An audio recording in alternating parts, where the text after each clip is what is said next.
vidljivog i nevidljivog, i u jednoga Gospoda, Isusa Hrista, Sina Božijeg, jedinorodnog, od Oca rođenog pre svih vekova, svetlost od svetlosti, Boga istinitog od Boga istinitog, rođenog, a ne stvorenog, jednosušnog Ocu, kroz koga je sve postalo, koji radi nas, ljudi, i radi našeg spasenja, sišao sa nebesa i voplotio se u Duha Svetoga i Marije Djeve i postao čovek. I koji je raspet za nas u vreme Pontija Pilata i stradao i bio pogreben.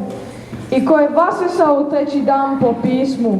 I koji se vaznao na nebesa i sedi sa desne strane Oca. I koji će opet doći sa slavom da sudi živima i mrtvima. Njegovom čarsku neće biti kraja.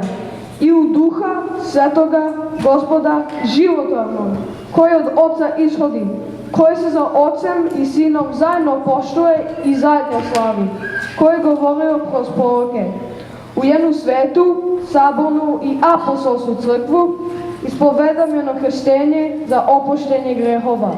Čekam vaskrsenje mrtvih i živo buduće veka. Amin.